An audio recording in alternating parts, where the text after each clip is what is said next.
사랑하는 행복한 교회 성도 여러분, 이 영상을 보시는 하나님 나라의 귀한 자녀 여러분, 오늘은 2022년 3월 25일 금요일입니다.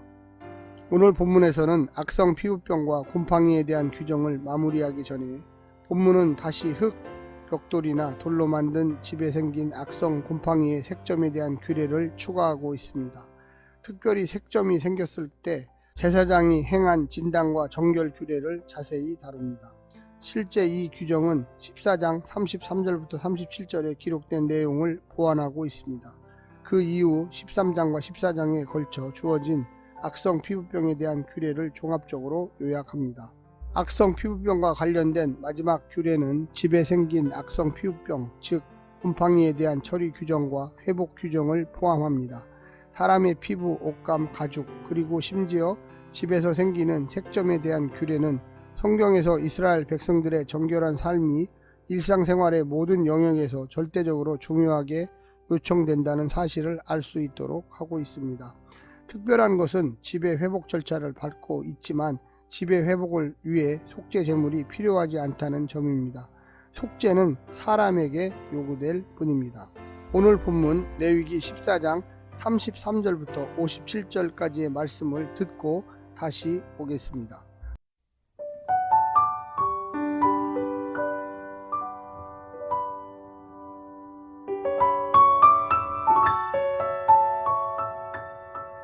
여호와께서 모세와 아론에게 말씀하여 이르시되 내가 내게 기업으로 주는 가나안 땅에 너희가 이를 때에 너희 기업의 땅에서 어떤 집에 나병 색점을 발생하게 하거든 그 집 주인은 제사장에게 가서 말하여 알리기를 무슨 색점이 집에 생겼다 할 것이요 제사장은 그 색점을 살펴보러 가기 전에 그 집 안에 있는 모든 것이 부정을 면하게 하기 위하여 그 집을 비우도록 명령한 후에 들어가서 그 집을 볼지니 그 색점을 볼 때에 그 집 벽에 푸르거나 붉은 무늬의 색점이 있어 벽보다 우묵하면 제사장은 그 집 문으로 나와 그 집을 이래 동안 폐쇄하였다가 이래 만에 또 가서 살펴볼 것이요 그 색점이 벽에 퍼졌으면 그는 명령하여 색점 있는 돌을 빼내어 성 밖 부정한 곳에 버리게 하고 또 집안 사방을 긁게 하고 그 긁은 흙을 성 밖 부정한 곳에 쏟아버리게 할 것이요 그들은 다른 돌로 그 돌을 대신하며 다른 흙으로 집에 바를지니라.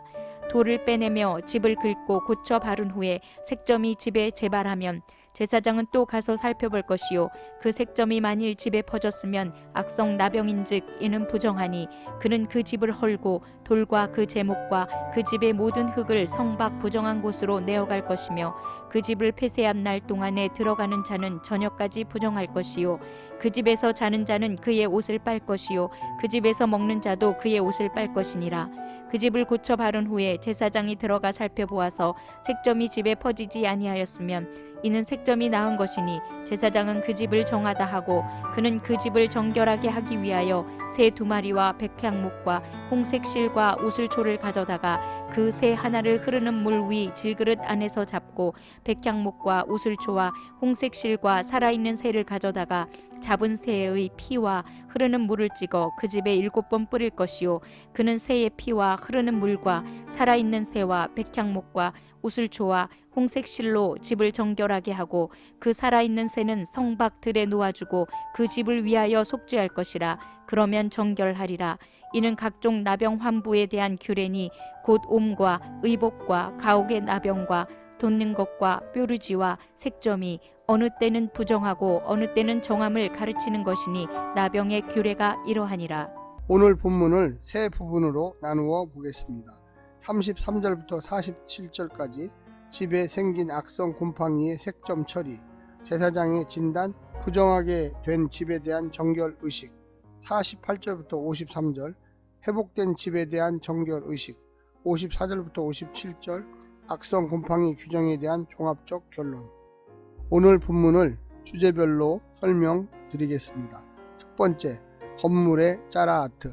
사람 피부만이 아니라 사물과 건물에도 짜라아트가 생길 수 있습니다. 일종의 곰팡이인데 악성 곰팡이라면 매우 심각합니다.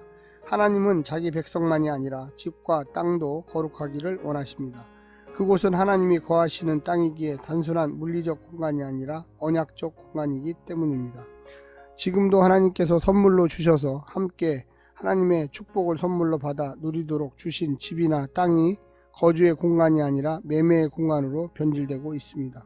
하나님의 뜻대로 땅과 집이 사용되고 있는지를 생각해 봐야만 하겠습니다.